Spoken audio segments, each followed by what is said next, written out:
Hello friends, my name is Mahendra and welcome to your YouTube channel जो कि take centre है। आज हम लोग रिवर्स चार्ज मैकेनिज़्म जो कि सीए इंटर का basically CA inter CS executive CM inter का रिवीजन कर रहे हैं। उसमें जो आरसीएम वाला टॉपिक है उसका आज क्या करने वाले हैं, रिवीजन करने वाले हैं। सबसे मेन यहाँ पे आपको ध्यान रखना है सीएस एग्जीक्यूटिव वालों को कि मैं जब भी बोलूँगा तभी आपको ये लेक्चर छोड़ के चले जाना है, बिकॉज आरसीएम का बहुत ही लिमिटेड पार्ट, मतलब स्टार्टिंग का 5 मिनट का पार्ट ही आपके लिए एप्लीकेबल है, आपको पूरा आरसीएम नहीं है। ठीक है, चलो स्टार्ट करें। हाँ सर, स्टार्ट करते हैं। सबसे पहले स्टार्ट करने से पहले आरसीएम होता क्या है वो बता देता हूँ। तो देखो, दो तरीके के मैकेनिज्म होते हैं जीएसटी जमा कराने के। एक होता है आरसीएम, एक होता है एफसीएम या एनसीएम, जो बोलो। ये क्या है सर? आरसीएम यानी reverse charge mechanism, reverse. FCM यानी फॉरवर्ड चार्ज मैकेनिज्म या नॉर्मल चार्ज मैकेनिज्म। करेक्ट, हाँ जी। एग्जाम्पल देते हैं। सबसे पहले नॉर्मल चार्ज का मतलब क्या होता है। फॉर एग्जाम्पल समझो, ये कौन है? ये मैं हूँ, टीचर हूँ। करेक्ट है, मैं आपको पढ़ा रहा हूँ। क्या पढ़ा रहा हूँ? जीएसटी पढ़ा रहा हूँ। उसका फॉर एग्जाम्पल मैं फीस आपसे लेता हूँ 10,000 रुपया। आप मेरे क्या हो? स्टूडेंट हो। 10,000 के ऊपर जीएसटी है 1,800 रुपया। इनवॉइस का वैल्यू है 11,800 रुपीज़। ये कौन हो? ये आप हो, यू हो। करेक्ट है। अब ये क्या करोगे आप? ये पेमेंट मुझे कैसे करोगे? मुझे 11,800 का पेमेंट कर दोगे। करेक्ट है। इसमें से 10,000 क्या करूँगा? मैं अपने जेब में रख दूंगा और 1,800 में क्या कर दूंगा? गवर्नमेंट को जमा करा दूंगा। तो इसको क्या बोला जाएगा? इसको बड़े ही सिंपल है, ये नॉर्मल चार्ज मैकेनिज्म है, जहां पे मैं कौन हूं? सर्विस का सप्लायर हूं, जहां पे सप्लायर क्या करेगा? पैसा कलेक्ट करेगा और गवर्नमेंट को जमा करा देगा। अब रिवर्स चार्ज में क्या डिफरेंस होने वाला है पता है? मैं नीचे आ जाता हूं। रिवर्स चार्ज में देखो, बड़ा ही सिंपल डिफरेंस होगा। मैं ये हूँ, मैं टीचर हूँ। करेक्ट है। मैं टीचर क्या करूँगा? आपको जीएसटी पढ़ा रहा हूँ, 10,000 रुपया फीस है, 1,800 रुपया जीएसटी लगेगा। करेक्ट है। आप रिसिपिएंट हो, आप पढ़ाई कर रहे हो। अभी आप यहाँ पे क्या करोगे? अभी रिसिपिएंट रिवर्स चार्ज मैकेनिज्म में आप मुझे कितना पेमेंट दोगे? 10,000 रुपये का पेमेंट दोगे। और ये जो 1,800 रुपये का जीएसटी है, ये क्या करोगे? आप खुद गवर्नमेंट को जमा करा दोगे। आप क्या करोगे? गवर्नमेंट को जमा करा दोगे। ये क्यों सीन, ये क्यों निकला है पता है? क्योंकि गवर्नमेंट यहाँ पे बेसिकली क्या चाहता है, गवर्नमेंट जो बड़े लोग होते हैं, समझो जहाँ पे रिसिपिएंट जो है, जनरली रिवर्स चार्ज में यही वाले केस है जहाँ पे रिसिपिएंट जो है वो बड़ी पार्टी है और सप्लायर छोटी पार्टी है जिसका शायद जीएसटी रजिस्ट्रेशन नंबर ही ना हो। तो गवर्नमेंट बोलता है तुम बड़े आदमी हो तो तुम ही क्या कर दो भाई, भर दो जीएसटी, तुम ही जमा करा दो। तो ये 1,800 रुपये का क्या हो जाएगा? जीएसटी रिसिपिएंट जमा करा देगा रिवर्स चार्ज मैकेनिज्म में, और नॉर्मल में क्या होता है? सप्लायर जमा कराता है। Is it clear? हाँ जी। अभी आगे बढ़ते हैं। रिवर्स चार्ज मैकेनिज्म में आरसीएम दो तरीके के होंगे। एक होगा 9(3) का आरसीएम, एक होगा 9(4) का आरसीएम। ये पिछले चैप्टर में मैंने आपको पढ़ाया था, सेक्शन 9, जो कि चार्जिंग सेक्शन है जीएसटी का। करेक्ट। हाँ जी सर। 9(3) में वो आरसीएम है जो कि कुछ गुड्स के ऊपर या कुछ सर्विसेज को नोटिफाई किया हुआ है, कुछ गुड्स को या कुछ सर्विसेज को नोटिफाई किया हुआ है कि अगर ये गुड्स का ट्रांजैक्शन करोगे, ये सर्विस का ट्रांजैक्शन करोगे तो हमेशा क्या लगेगा? रिवर्स चार्ज मैकेनिज्म लगेगा। और 9(4) में कुछ पर्सन को क्या किया है? नोटिफाई किया है कि इनके साथ ट्रांजैक्शन करोगे तो क्या लगेगा? रिवर्स चार्ज लगेगा। दोनों देखेंगे। गुड्स का जो आरसीएम है वो सिलेबस का पार्ट नहीं है, कुछ नहीं। 5-6 लिस्ट 10-12 गुड्स की दी हुई है कि अगर ये गुड्स के साथ अगर आप डील करते हो तो ये क्या लगेगा? रिवर्स चार्ज लगेगा। सर्विसेज का आरसीएम है, बिल्कुल है, कुछ 20 सर्विस नोटिफाई की हुई है जिसमें आरसीएम लगता है, और यहाँ पे कुछ 3 से 4 सर्विसेज से यार पर्सन नोटिफाई किए हुए हैं जहाँ पे आरसीएम लगता है। सीमेंट वगैरह की बेसिकली बात है। Is it clear? बस सीएस वालों के लिए इतना ही है। सर्विसेज का रिवर्स चार्ज आपके सिलेबस में नहीं है तो आप क्या कर सकते हो? अभी छोड़ सकते हो। सेम सेक्शन 9(3), 9(4) किसका है? CGST एक्ट का है, वैसे ही IGST एक्ट का 5(3) और 5(4) हो जाएगा क्योंकि उसका चार्जिंग सेक्शन वो है। Is it clear? तो चलो नोट्स पे आ जाते हैं। अगर आपने अभी तक ये चैनल को, भाई नीचे देखो, सब्सक्राइब नहीं किया है तो आप कर सकते हो। यही एक मोटिवेशन होता है बेसिकली, जिसे और हेल्प करने की मदद करती है। मन होता है, करेक्ट है, ठीक है। पर्सन लाइबल टू पे टैक्स, 3 तरीके से टैक्स पेमेंट हो सकता है। फॉरवर्ड चार्ज मैकेनिज्म मैंने बताया, रिवर्स चार्ज मैकेनिज्म है, ई कॉमर्स ऑपरेटर, ये आपके सिलेबस में नहीं है तो अभी डिस्कशन नहीं करते हैं। जनरली जो सप्लायर होता है वो जीएसटी जमा कराता है, पर रिवर्स चार्ज मैकेनिज्म में जीएसटी रिसिपिएंट जमा कराएगा, करेक्ट है। ये बुक अगर आपको लेना है तो आप ऑर्डर दे सकते हो, नीचे व्हाट्सअप नंबर दिया रहेगा, वहाँ पे मेरे से बात कर लीजिए। और आपको लेक्चर्स लेने हैं या आपके किसी फ्रेंड को लेक्चर लेने हैं तो भी आप क्या कर सकते हो, फुल लेक्चर्स ले सकते हैं। ये तो एक कैसे है, रिवीजन है basically. There are 2 type of reverse charge scenario provided in law, 2 तरीके के रिवर्स चार्ज है, एक 9(3) का रिवर्स चार्ज है, एक 9(4) का रिवर्स चार्ज है। जैसे CGST में 9(3) है, IGST में 5(3) है। जैसे CGST में 9(3) है, 9(4) है, IGST में 5(4) है। 9(3) में कुछ गुड्स या सर्विसेज को नोटिफाई किया है, यहाँ पे कुछ पर्सन को क्या किया है, स्पेसिफाइड क्लास ऑफ पर्सन्स को क्या किया है, नोटिफाई किया है। गुड्स का जो रिवर्स चार्ज है वो एग्जाम के लिए रेलेवेंट नहीं है, मैं अपने मन से नहीं बता रहा हूँ, आप मॉड्यूल देखोगे तो उसके नीचे नोट लिखा है तो आप वहाँ से देख सकते हो। सर्विसेज के ऊपर आते हैं तो यहाँ पे कुछ 20 सर्विसेज 20 सर्विसेज दी हुई है। याद करने का एक मेमोनिक भी दे देता हूँ, GPL गोकुलधाम प्रीमियर लीग था ना तारक मेहता वाला, हाँ, उसमें MSD महेंद्र सिंह धोनी और AB डिविलियर्स खेलने के लिए आए, ये बेसिकली मेमोनिक है। इसका पूरा डिटेल एक्सप्लेनेशन एक इंस्टाग्राम पे पोस्ट डाला था, उसमें दिया हुआ है, तो वो अगर आप चाहो तो देख सकते हो, आपकी मर्जी है। तो इससे क्या हो जाएगा, आपको याद हो जाएगा, वैसे भी याद हो जाएगा, कोई महान नहीं है। सबसे पहली सर्विस है गुड्स ट्रांसपोर्ट एजेंसी वाली जी। गुड्स ट्रांसपोर्ट एजेंसी वाले की सर्विस को क्या रिवर्स चार्ज में लिया गया है, हाँ लिया गया है, बट कैसे लिया गया है वो समझने की ज़रूरत है। तो नीचे बहुत अच्छे से मैंने इसको नोट में एक्सप्लेन किया है, तो उसके ऊपर आ जाते हैं। ये गुड्स ट्रांसपोर्ट एजेंसी, देखो अगर GTA, अगर कोई GTA है वो सर्विस देता है ABCC PFS को, या सर्विस देता है अदर को, अगर ABCC PFS को देगा तो टैक्स लगेगा, टैक्स लगेगा, और इनको छोड़ के किसी और को सर्विस देता है तो वो एग्जेम्प्ट हो जाता है, मतलब टैक्स लगेगा ही नहीं। तो सबसे पहले समझो ये GTA क्या होता है। GTA गुड्स ट्रांसपोर्ट एजेंसी, मतलब मैंने समझो मेरी बुक बहुत चल गई मार्केट में, आप बोल रहे हो कि सर मुझे आपकी बुक से ही पढ़ना है, तो मुझे ट्रांसपोर्ट तो करना पड़ेगा ना। तो मैं क्या करता हूँ, एक ट्रांसपोर्टर के पास जाता हूँ, अपनी बुक दूंगा, उसको क्या दूंगा, पैसे दूंगा, तो वो पैसे के ऊपर टैक्स रिवर्स चार्ज में लगेगा कि फॉरवर्ड चार्ज में लगेगा, उसकी बात हो रही है। यहाँ तक क्लियर है। ABCC PFS को अगर सर्विस देते हो तो टैक्स लगेगा, इतना फिक्स है। इसको छोड़ के किसी और को सर्विस दोगे, GTA अगर सर्विस देगा तो टैक्स लगेगा ही नहीं, एग्जेम्प्ट हो जाएगा। तो सर टैक्स लगेगा तो रिवर्स चार्ज में लगेगा कि फॉरवर्ड चार्ज में लगेगा, ये बताओ। तो वो डिपेंड करेगा आप कौन सी रेट सिलेक्ट कर रहे हो, GTA कौन सी रेट सिलेक्ट कर रहा है। अगर GTA 12% रेट सिलेक्ट कर रहा है या GTA 5% रेट सिलेक्ट कर रहा है, उसके ऊपर ऑप्शन है। अगर वो 5% सिलेक्ट करेगा तो RCM आ जाएगा, अगर वो 12% सिलेक्ट करेगा तो फॉरवर्ड चार्ज मैकेनिज्म आ जाएगा। बस इतना ही कंसेप्ट है।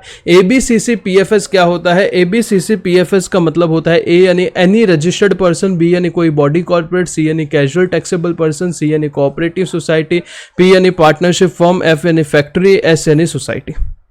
Is it clear?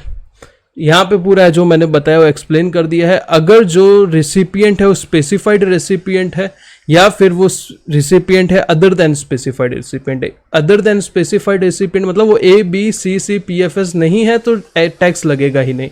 अगर स्पेसिफाइड रेसिपिएंट है और टैक्स रेट 5% है तो रिवर्स चार्ज लग जाएगा। अगर टैक्स रेट 12% है तो फॉरवर्ड चार्ज लग जाएगा। फॉरवर्ड चार्ज होगा तो GTA को टैक्स भरना पड़ेगा, रिवर्स चार्ज होगा तो रिसिपिएंट को टैक्स भरना पड़ेगा। Is it clear? हाँ जी सर। तो ये पहला सर्विस हो गया जो कि है GTA का सर्विस। सेकंड सर्विसेज के ऊपर आते हैं जो कि बेसिकली है एडवोकेट की सर्विस। एडवोकेट की सर्विस, इंडिविजुअल एडवोकेट या इंक्लूडिंग सीनियर एडवोकेट या फर्म ऑफ एडवोकेट, ये कौन सा सर्विस दे रहे हैं? लीगल सर्विस दे रहे हैं। ये बहुत इंपॉर्टेंट है, सिर्फ लीगल सर्विस। समझो ये लोग टीचिंग का सर्विस दे रहे हैं तो रिवर्स चार्ज आएगा क्या? नहीं आएगा। सिर्फ लीगल सर्विस दे रहे हैं। किसको दे रहे हैं? बिजनेस एंटिटी को दे रहे हैं। क्या वो मुझे इंडिविजुअल को दे रहे हैं? आएगा रिवर्स चार्ज? नहीं आएगा। सिर्फ बिजनेस एंटिटी, वो भी बिजनेस एंटिटी इंडिया में लोकेटेड होना जरूरी है। क्या फॉरेन में सर्विस दे रहे हैं, रिवर्स चार्ज आएगा? नहीं आएगा। सर एडवोकेट और लॉयर में क्या फर्क होता है? देखो बार काउंसिल में जो जैसे अपना ICI में CA रजिस्टर्ड हो जाते हैं उसको क्या बोला जाता है? प्रैक्टिस में जो CA है वो वाले, करेक्ट है। तो ये जो बार काउंसिल में रजिस्टर्ड होते हैं वो बेसिकली एडवोकेट होते हैं। सीनियर एडवोकेट का मतलब क्या होता है? सीनियर एडवोकेट का मतलब वो होता है जैसे हाई कोर्ट या सुप्रीम कोर्ट पदवी देता है बेसिकली सीनियर एडवोकेट, और फर्म ऑफ एडवोकेट है तो उनका जो ऑफिस होता है पार्टनरशिप फर्म जैसे सीए फर्म होता है वैसे। सेम अगर आर्बिट्रल ट्रिब्यूनल यानी क्या जो मांडवली कराते हैं, एक केस है, एक कोई कोर्ट में जाएगा 10 साल चलेगा, तो वो लोग पहले ही जब भी कोई कॉन्ट्रैक्ट करते हैं तो वो एग्रीमेंट में डाल देते हैं कि अगर कभी कोई फ्यूचर में डिस्प्यूट होगा तो हम क्या करेंगे, हम आर्बिट्रेशन मतलब एक कोई समझदार आदमी को बैठा देंगे, वो हमारे दोनों के जो भी डिस्प्यूट है उसको क्या कर देगा, सॉल्व कर देगा। करेक्ट है। अगर आर्बिट्रल ट्रिब्यूनल बिजनेस एंटिटी को सर्विस देता है टैक्सेबल टेरिटरी में, तो वो भी क्या हो जाएगा, रिवर्स चार्ज में आ जाएगा, मतलब जो रिसिपिएंट है वो टैक्स भरेगा। चौथा आते हैं स्पॉन्सरशिप सर्विस के ऊपर by any person. Any person का मतलब क्या होता है, कोई भी सप्लायर अगर स्पॉन्सरशिप सर्विस दे रहा है, जैसे अभी आईपीएल में स्पॉन्सरशिप सर्विस दी जा रही है किसको, टाटा को। करेक्ट है, टाटा आईपीएल है ना, तो वो टाटा आईपीएल में रिसिपिएंट कौन है, सर्विस ले कौन रहा है, टाटा ले रहा है। कौन दे रहा है, आईपीएल दे रहा है। रिवर्स चार्ज में टाटा ले रहा है, वो टैक्स भरेगा, बट प्रोवाइडेड किसको सर्विस मिलना चाहिए, या तो बॉडी कॉर्पोरेट को या पार्टनरशिप फर्म को टैक्स इन टैक्सेबल टेरिटरी मतलब इन इंडिया में। बाकी अगर कोई इंडिविजुअल वगैरह को दोगे तो यहाँ पे क्या नहीं आएगा, रिवर्स चार्ज नहीं आएगा। Is it clear? हाँ जी सर। नेक्स्ट आते हैं पांचवी सर्विस के ऊपर, गवर्नमेंट की सर्विस। नेक्स्ट आते हैं सर्विसेज सप्लाइड बाय। सर्विस कौन दे रहा है, सप्लायर है central government, state government, union territory और लोकल अथॉरिटी। ये सर्विस दे रहे हैं अगर बिजनेस एंटिटी को, तो हमेशा टैक्स कौन भरेगा, बिजनेस एंटिटी भरेगा अंडर रिवर्स चार्ज। बट उसके एक्सेप्शन है। पहला एक्सेप्शन क्या है, renting of immovable property. Renting of immovable property का नीचे ही ये क्लॉज है, तो वहां पे हम लोग क्या करेंगे देख लेंगे। और दूसरा क्या है, दूसरा है वो स्पेशल क्लॉज जो होता है ना, एग्जम्पशन चैप्टर में मैंने पढ़ाया था। अगर आप सील का सर्विस दे रहे हो, speed post, express parcel, life insurance agency, या फिर वो आप व्हीकल का परसेंट्स वाला सर्विस दे रहे हो, या एयरक्राफ्ट के रिलेटेड सर्विस दे रहे हो, वो वाला पार्ट है यहाँ पे। करेक्ट है। तो जो अपना एग्जम्पशन में मैं स्पेशल क्लॉज करके पढ़ाऊंगा ये दो, क्योंकि यहाँ पे हमेशा गवर्नमेंट फॉरवर्ड चार्ज मैकेनिज्म में टैक्स भरता है। तो कोई भी सर्विस अगर government, central government, state government, UT या एलए, यूनियन टेरिटरी, एलए का लोकल अथॉरिटी बिजनेस एंटिटी को देती है, तो फिर बिजनेस एंटिटी रिवर्स चार्ज में टैक्स भरेगा। पर उसके दो एक्सेप्शन है, पहला है रेंटिंग ऑफ इमूवेबल प्रॉपर्टी और दूसरा है स्पेशल क्लॉज। करेक्ट है। फिर 5A में आते हैं कि अगर कोई रेंटिंग ऑफ इमूवेबल प्रॉपर्टी का सर्विस दे रहा है, जैसे अभी मुंबई है तो मुंबई में यहाँ बीएमसी है, बीएमसी की बहुत सारी जगह होती है, ऑब्वियसली बात है गवर्नमेंट के पास जगह होती है, तो वो क्या करते हैं, खाली जगह पड़ी है तो उसको शॉप में या कोई स्ट्रक्चर में कन्वर्ट कर देते हैं और उसको क्या करते हैं, रेंट पे दे देते हैं। तो उससे क्या होता है, रेगुलर इनकम चालू होता है। तो अभी जो रेंट वाली जो सर्विस दी जा रही है उसके ऊपर टैक्स की बात हो रही है, जीएसटी कौन भरेगा। तो यहां पे क्या बोला है, अगर ऐसी सर्विस दी जा रही है रेंटिंग ऑफ इमूवेबल प्रॉपर्टी की, तो टैक्स कौन भरेगा, रिसिपिएंट रिवर्स चार्ज में भरेगा। पर प्रोवाइडेड रिसिपिएंट जो होना चाहिए वो रजिस्टर्ड पर्सन होना चाहिए, मतलब उससे जीएसटी में रजिस्ट्रेशन लिया रहना चाहिए, तो ही ये आरसीएम लगेगा। अगर नॉर्मल पर्सन हो मतलब अनरजिस्टर्ड हो तो नहीं लगेगा। फिर 5B पे आते हैं। ये 5B 5A याद रखने की बिल्कुल जरूरत नहीं है, आपको सिर्फ कंसेप्ट समझना है। अगर सर्विस सप्लाई कर रहा है, कौन कर रहा है, कोई भी एनी पर्सन कर रहा है, bye way of transfer of development rights. TDR क्या होता है, जैसे चौल को तोड़ के वो रीडेवलपमेंट करके वहां पे बिल्डिंग बनाते हैं, तो वो क्या होता है, उसके लिए डेवलपमेंट राइट्स तो होने चाहिए। वो राइट्स अगर ट्रांसफर करते हो या फ्लोर स्पेस इंडेक्स करते हो, क्या ट्रांसफर करते हो। फ्लोर स्पेस इंडेक्स का मतलब क्या होता है, मेरे पास जमीन का कोई राइट नहीं है, पर मेरे पास राइट है कि ये हवा में इतने पार्ट पे मैं क्या कर सकता हूँ, 6 माले की 7 माले की बिल्डिंग बना सकता हूँ, 25 माले का टावर बना सकता हूँ। करेक्ट है, हाँ जी। तो वो वाला जो पार्ट है वो राइट, उसको फ्लोर स्पेस इंडेक्स बोला जाएगा। तो अगर ये कोई पर्सन ट्रांसफर करता है किसको, प्रमोटर को, जो बिल्डिंग वगैरह बनाने वाला है, तो टैक्स कौन भरेगा, प्रमोटर भरेगा। Is it clear? इसका एग्जाम्पशन वाले पार्ट में भी आएगा, कंस्ट्रक्शन सेक्टर में इसका और इसका दोनों का, तो वहां पे कहाँ पे एग्जाम्पशन कैसे मिलेगा वो भी डिस्कस करेंगे। बट अभी यहाँ पे रिवर्स चार्ज मैकेनिज्म बता रहा हूँ, दोनों मिक्स करूंगा तो अननेसेसरी आप कंफ्यूज हो गए, क्योंकि मैंने एग्जाम्पशन वाला पार्ट अभी तक पढ़ाया नहीं है। फिर बात करते हैं लॉन्ग टर्म लीज पे आप दे रहे हो लैंड को 30 साल या उससे ज्यादा के लिए। कौन दे रहा है, कोई भी पर्सन दे रहा है, अगेंस्ट कंसिडरेशन दे रहा है, जिसका कुछ भी नाम बोल सकते हो आप, फ्रंट अमाउंट, सलामी वगैरह वहां पे मॉड्यूल में लिखे हैं, कोई भी नाम हो सकता है। और पीरियोडिक रेंट मिल रहा है जिसके सामने, तो इसमें भी सर्विस कौन रिसिप्ट कर रहा है, प्रमोटर कर रहा है, रिसिपिएंट प्रमोटर है, तो टैक्स कौन भरेगा, रिसिपिएंट ही भरेगा, प्रमोटर ही भरेगा। फिर बात करते हैं डायरेक्टर।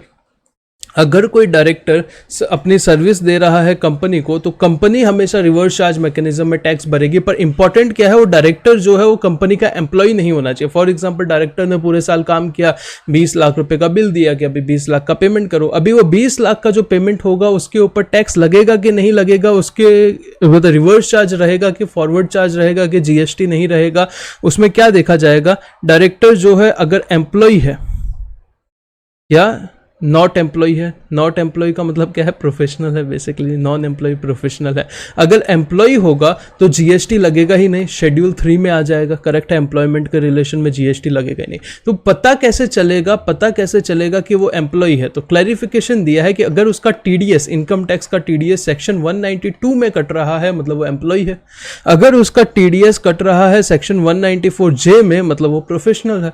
अगर प्रोफेशनल है तो उसका क्या होगा, रिवर्स चार्ज मैकेनिज्म में कंपनी ही क्या करेगी, जीएसटी जमा करा देगी। समझ गए। फिर बात करते हैं इंश्योरेंस एजेंट। अगर कोई इंश्योरेंस एजेंट है वो इंश्योरेंस कंपनी को सर्विस देता है तो रिवर्स चार्ज मैकेनिज्म में इंश्योरेंस कंपनी ही टैक्स भरेगी, क्योंकि देखो एजेंट तो कितने सारे हैं ना, गवर्नमेंट को मुश्किल है एजेंटों को पकड़ना, कितने सारे एजेंट को कहाँ से पकड़ेंगे, उनका जीएसटी नंबर रहेगा नहीं रहेगा, पर कंपनीज तो लिमिटेड है तो उनको पकड़ सकते हैं। फिर रिकवरी एजेंट, जो वो भाई लोग होते हैं ना, वसूली भाई होते हैं ना, वो गोलमाल पिक्चर में वसूली भाई था, करेक्ट है। रिकवरी एजेंट अगर आप कोई बैंक को सर्विस देता है, फाइनेंशियल इंस्टीट्यूशन को देता है, एनबीएफसी को देता है, तो टैक्स कौन भरेगा, रिवर्स चार्ज में बैंक, एफआई या एनबीएफसी भरेगा। यहां तक क्लियर है। 8 पॉइंट नहीं, बेसिकली 10-12 पॉइंट हो गए, ये 5B 5C वगैरह आ गए, तो यहां तक क्लियर है। तो मॉड्यूल या मेरा बुक है उतना फटाफट रीड करो, फिर क्या आते हैं नेक्स्ट पॉइंट पे आते हैं। फिर नेक्स्ट आते हैं, अगर कोई म्यूजिक कंपोजर, 9th नंबर, अगर कोई म्यूजिक कंपोजर है या फोटोग्राफर है या आर्टिस्ट है या ड्रामेटिक का सर्विस दे रहा है या कोई म्यूजिकल आदमी है, वो किसको सर्विस दे रहा है, म्यूजिकल कंपोजर होगा तो म्यूजिक कंपनी को देगा, फोटोग्राफर, आर्टिस्ट वगैरह प्रोड्यूसर को देगा। अब मतलब समझ रहे हो ना कि कोई भी एक आर्टिस्ट वो अपना जो भी बॉस होगा या जो इंडस्ट्री होगा उसमें सर्विस दे रहा है, तो वो जो इंडस्ट्री है, जैसे कि करण जौहर को कोई या टी सीरीज को कोई अरिजीत सिंह सर्विस देता है, तो जो टी सीरीज है म्यूजिक कंपनी है वो क्या करेगी, रिवर्स चार्ज में टैक्स भर देगी। 9A पे आते हैं ऑथर के ऊपर। ये जो ऑथर है ना, ये सेम टू सेम पहले ऊपर यहाँ पे कॉमा करके ऐसा ऑथर लिखा हुआ करता था, बट पिछले अटेम्प्ट से मतलब May 21 से ये कुछ चेंज आया है। पहले क्या लिखा था, अगर ऑथर जैसे अमिश त्रिपाठी है जो कि इमॉर्टल ऑफ मेलुहा बुक लिख रहा है, तो उसके लिए सर्विस दे रहा है अपने पब्लिशर को जो बुक छापते हैं, जैसे कि वेस्टलैंड को सर्विस दे रहा है फॉर एग्जांपल। तो पहले सिंपल सा लिखा था कि जो वेस्टलैंड है, जो पब्लिशर है, वही क्या कर देगा, वही अपना रिवर्स चार्ज में टैक्स भर देगा। बट अभी गवर्नमेंट ने क्या कर दिया है, ऑप्शन दे दिया है कि ऑथर चाहे तो, ये ऑथर चाहे तो, क्योंकि ये जो बुक्स वाला कैटेगरी है ये इसके ऊपर जीएसटी नहीं लगता, सिर्फ एक ऐसे ऑथर की वजह से इनको रजिस्ट्रेशन लेना पड़ता था और रिवर्स चार्ज में टैक्स भरना पड़ता था। इसकी वजह से बहुत सारे मतलब इसकी वजह से क्या हुआ कि जो पब्लिशर्स थे या पब्लिकेशन हाउस थे, उन्होंने गवर्नमेंट के पास गए थे कि हमें क्या कीजिए, इससे कुछ तो इलाज दीजिए। तो गवर्नमेंट ने क्या बोला, अगर ये ऑथर चाहे तो अपना रिवर्स चार्ज मैकेनिज्म को कन्वर्ट करके फॉरवर्ड चार्ज मैकेनिज्म कर सकता है, बट प्रोवाइडेड उसने रजिस्ट्रेशन लेना पड़ेगा जीएसटी का, उसको डिक्लेरेशन देना पड़ेगा कि वो जीएसटी पे करेगा और जितने भी प्रोविजन है वो क्या करेगा, कंप्लाई करेगा, करेक्ट है। और ये पूरा 1 साल के लिए shall not option with in a period of 1 year, यहाँ पे 1 लिख दीजिए, 1 ईयर तक उसको क्या करना पड़ेगा,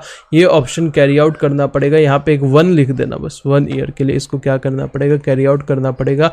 और सेकंड उसको डिक्लेरेशन देगा अपने इनवॉइस के ऊपर भी कि वो क्या है, बेसिकली फॉरवर्ड चार्ज मैकेनिज्म है। तो author generally reverse charge mechanism में आएगा, बट ये चाहे तो ये क्या कर सकता है, इसको फॉरवर्ड चार्ज मैकेनिज्म में कन्वर्ट कर सकता है। फिर बात करें ओवरसीज कमिटी, अगर आरबीआई की कोई है जो बनाई गई है, वो आरबीआई को सर्विस देती है। क्लास में बहुत इन डिटेल बताया था, अभी सिर्फ इतना बता देता हूँ, ये विजय माल्या हो गया या बहुत सारे लोग ऐसा कुछ तो फ्रॉड कर आके भाग जाते हैं ना, फॉरेन में बैंक का लोन वगैरह नहीं देते। तो क्या आपको लगता है आरबीआई को पता होगा कि ये भागने वाले, नहीं पता होगा तभी भागते हैं। तो गवर्नमेंट ऐसा क्या करती है, कमिटी बनाती है जो उनको रिकमेंडेशन देती है कि कौन भाग सकता है या वॉट एवर द केस में भी। तो उसकी सर्विस अगर वो आरबीआई को देगी तो रिवर्स चार्ज में आरबीआई टैक्स भर देगा। फिर अगर कोई इंडिविजुअल डायरेक्ट सेलिंग एजेंट है, डायरेक्ट सेलिंग एजेंट का मतलब अगर आप मुंबई वगैरह में रहते हो या आप कहीं पे भी आप एरिया में रहते हो, आपने देखा रहेगा जनरली जो पेट्रोल पंप वगैरह रहते हैं वहाँ पे क्रेडिट कार्ड बेचने वाले ये सब बैठे रहते हैं। बेसिकली बैंक के आदमी नहीं रहते, डायरेक्ट सेलिंग एजेंट होते हैं। ये बैंक के पास जाते हैं और ये बोलते हैं कि भाई हम आपका बिजनेस बढ़ाएंगे, आप हमें क्या कर देना, कमीशन दे देना, बेसिकली करेक्ट है। तो वही डायरेक्ट सेलिंग एजेंट होते हैं। बट ये इंडिविजुअल होने चाहिए, कंपनी पार्टनरशिप फर्म वगैरह नहीं होनी चाहिए। अगर इंडिविजुअल डायरेक्ट सेलिंग एजेंट अगर बैंक या एनबीएफसी को क्या देता है, सर्विस देता है जो कि इंडिया की है, तो बैंक एनबीएफसी क्या करेगी, रिवर्स चार्ज में टैक्स भर देगी।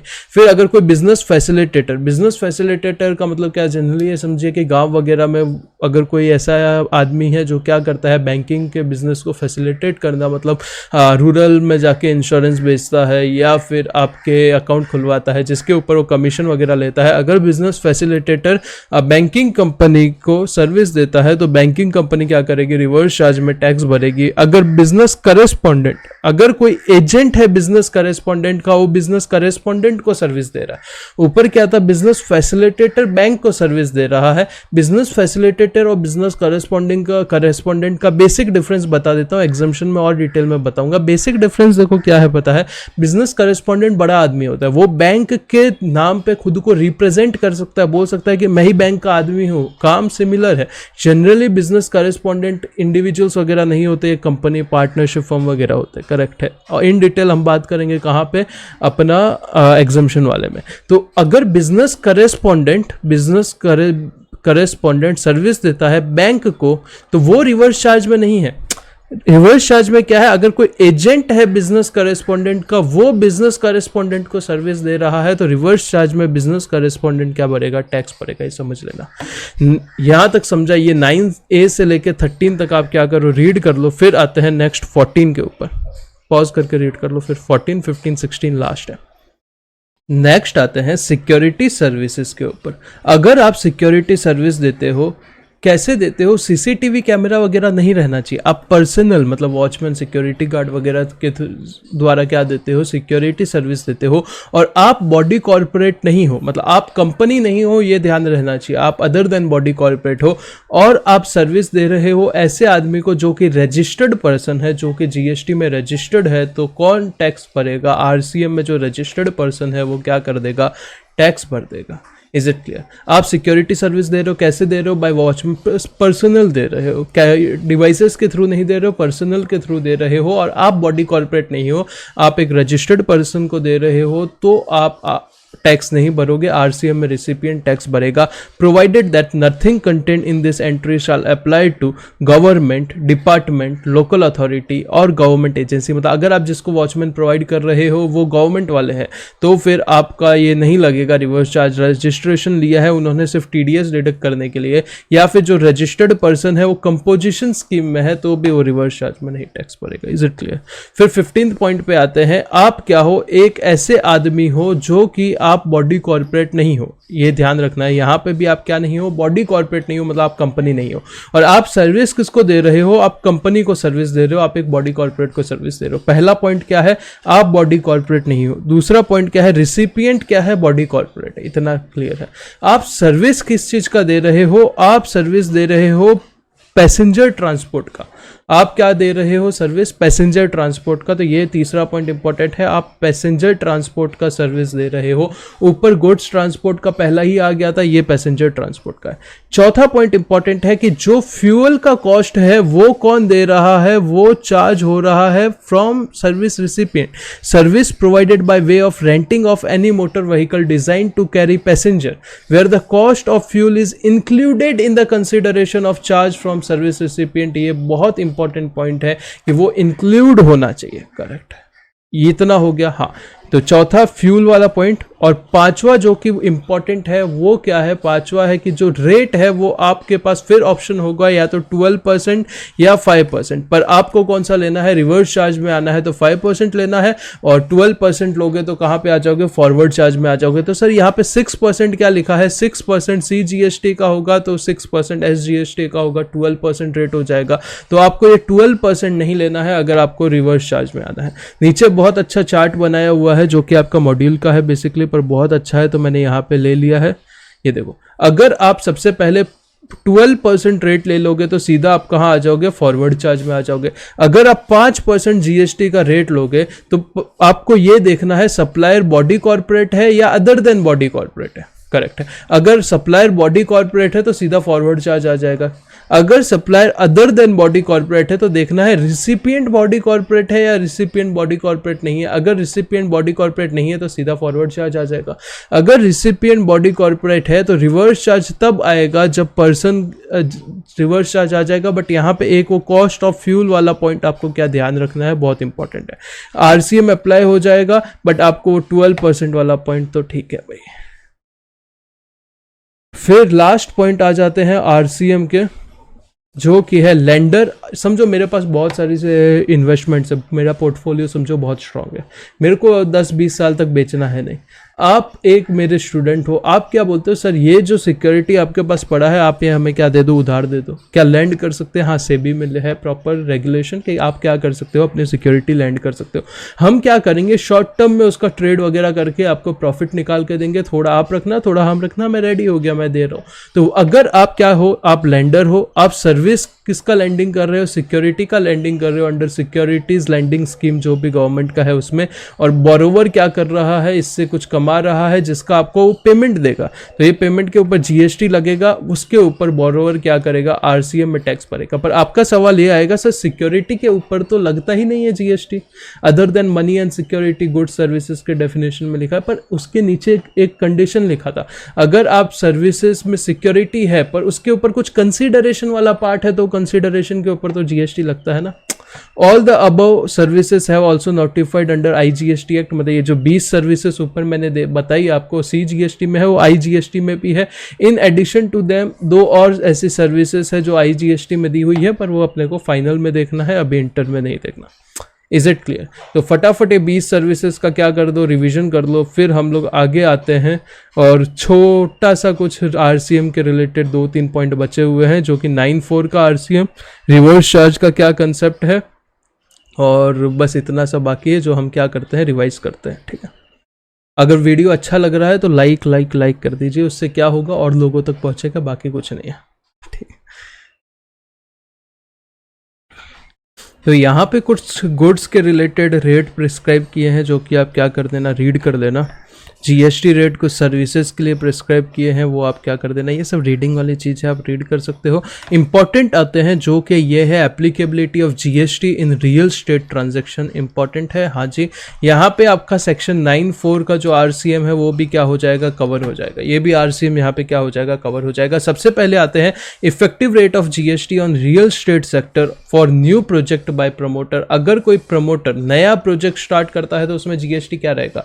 अगर आपको जीएसटी का पहला दूसरा चैप्टर मैंने जब कराया था, अगर आपको याद होगा तो आपको ये चीज पता होगी, क्या चीज पता होगी सर, पहली तो ये चीज आपको पता होगी, क्या, ध्यान से सुनो, कि शेड्यूल 3 में लैंड एंड बिल्डिंग बेचते हैं वो कवर हो जाता है, मतलब ये सप्लाई ही नहीं माना जाता है, ये जीएसटी भी में कवर ही नहीं होता। बट शेड्यूल 2 का एक पॉइंट आपको याद आता है कि जब नया प्रॉपर्टी या बिल्डिंग वगैरह जो बनता है उसमें बेचते हैं तो क्या लगता है, उसमें जीएसटी लगता है, उसकी बात हो रही है। तो देखो, या तो 1% जीएसटी लगेगा या 5% जीएसटी का बेनिफिट मिलेगा, या तो 1%। पहले कैसा होता था, यहाँ पे बहुत सारी जीएसटी में चोरी होती थी, तो गवर्नमेंट ने क्या कर दिया, स्पेसिफिक कर दिया कि आपके लिए रेट क्या है रियल स्टेट वालों के लिए, या तो 1% है या 5% या 1% है या 5% है, दोनों में आपको आईटीसी नहीं मिलेगा, दोनों में आपको आईटीसी नहीं मिलेगा। विदाउट आईटीसी 1% रेट होगा या 5% होगा।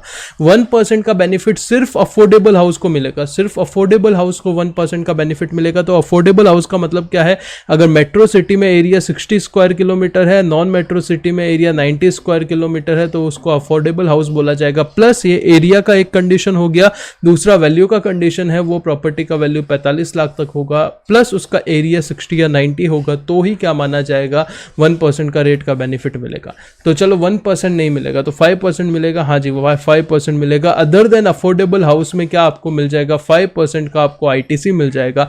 ये तो हो गई रेसिडेंशियल वाली बात। अगर कमर्शियल प्रॉपर्टी है तो वहां पे भी सर क्या 5% का बेनिफिट मिलेगा, बिल्कुल मिलेगा। अगर कमर्शियल अपार्टमेंट है such as shop, office etcetera, in RREP क्या होता है, residential real estate project, in which the carpet area of commercial apartment is not more than 15% of total area of all apartment, तो फिर 5% का benefit मिलेगा। क्या बोला, कुछ नहीं समझा। ये समझो एक प्रॉपर्टी है, मॉल है फॉर एग्जांपल, मॉल नहीं तो बिल्डिंग कुछ भी है फॉर एग्जांपल, ठीक है। तो यहाँ पे आपका कमर्शियल एरिया इतना है, नीचे क्या है, आपके बिल्डिंग के नीचे बहुत सारी शॉप है और ये गेट है फॉर एग्जांपल, ठीक है, शॉप है यहाँ पे ऊपर रेसिडेंशियल फ्लैट है, ऐसे होता है ना, हाँ जी होता है। तो यहाँ पे क्या बोला, ये जो कमर्शियल एरिया है वो 15% से ज़्यादा नहीं होना चाहिए ऑफ टोटल एरिया। अगर ये कंडीशन सप्लाई सेटिस्फाई हो जाएगा तो 5% का रेट हो जाएगा। नीचे कुछ कंडीशन दी है कि ये 1% 5% के लिए पहला कंडीशन तो है कि आपको ITC नहीं मिलेगा। दूसरा कंडीशन रिवर्स चार्ज का 9(4) का पहला पॉइंट को जन्म देता है, जो बोलता है कि आप क्या हो, प्रमोटर हो, बिल्डर हो, आप जितने भी इनपुट ले रहे हो या इनपुट सर्विस ले रहे हो, जैसे रॉ मटेरियल वगैरह ले रहे हो या आर्किटेक्ट वगैरह इंटीरियर डिजाइनर वगैरह का सर्विस ले रहे हो, तो आपको ये ध्यान रखना है आप जो सर्विस ले रहे हो उसका 80% आपको किससे लेना है, रजिस्टर्ड पर्सन से लेना है। 85% ले लिया चलेगा, 80% ले लिया चलेगा, 70% लिया नहीं चलेगा। समझो मैंने 70% ले लिया तो क्या होगा, तो जो 70 से लेके 80 के बीच का गैप है 10% का, उतने के ऊपर आपको RCM में क्या करना पड़ेगा, टैक्स भरना पड़ेगा। However if value of input या input service purchase from registered supplier is less than 80%, promoter जो होगा उसको GST पे करना पड़ेगा under section 9(4) at the rate 18% on all such inward supply. जितना डिफरेंस होगा to the extent short of 80%, मतलब जितना 70 है तो 70 से 80 के बीच में डिफरेंस कितना है, 10%, उसके ऊपर आपको रिवर्स चार्ज में भरना पड़ेगा टैक्स। ये तो पहला RCM हो गया 9(4) का। हाउएवर जो इनपुट या इनपुट सर्विस है उसमें ये सब चीज़ें नहीं आएगी, जैसे वो डेवलपमेंट राइट्स हो गया, ऊपर था ना TDR, या आपका फ्लोर स्पेस इंडेक्स FSI हो गया, या फिर आपका लॉन्ग टर्म लीज 30 ईयर्स वाला वो हो गया, या फिर आपका इलेक्ट्रिसिटी है तो GST में है ही नहीं, हाई स्पीड डीजल ये भी GST में नहीं है, मोटर स्पिरिट ये भी GST में नहीं है, नेचुरल गैस ये भी GST में नहीं है। मतलब ये वाली चीज़ें आपने भले ही 80% ज़्यादा मतलब कितने भी ली, ये वाली काउंट नहीं होगी फॉर कैलकुलेटिंग 80%, ठीक है। सेकंड RCM के ऊपर आते हैं। अगर आप सीमेंट परचेस करते हो where cement is registered receive from unregistered person, तो प्रमोटर को क्या करना पड़ेगा, RCM में टैक्स भरना पड़ेगा, और वो भी कौन सी रेट से, 28% से। मतलब अगर आप सीमेंट खरीद रहे हो तो आपको ये ध्यान रखना है कि आपको रजिस्टर्ड पर्सन से ही खरीदना है। और तीसरा, अगर कैपिटल गुड्स आप क्या करते हो, परचेस करते हो, तो उसके ऊपर आपको क्या करना पड़ेगा, जो भी एप्लीकेबल रेट है उसके ऊपर GST क्या करना पड़ेगा, पे करना पड़ेगा अंडर 9(4). तो ये तीसरा RCM है 9(4) का। Is it clear? नीचे क्लासिफिकेशन ऑफ गुड्स वो HSN के हिसाब से होता है, सर्विसेज का SSI के हिसाब से होता है। ये सब क्लास में अच्छे से करा दिया था, रीडिंग वाली पार्ट है, आप रीड कर सकते हो। तो टेक्निकल चीज़ें जितनी भी RCM में थी वो मैंने क्या करा दी है, रिवाइज करा दी है। नेक्स्ट में हम क्या करेंगे, कंपोजिशन स्कीम का रिविजन करेंगे। अभी तक चैनल को सब्सक्राइब नहीं किया है तो आप कर सकते हैं। Bye bye, God bless you.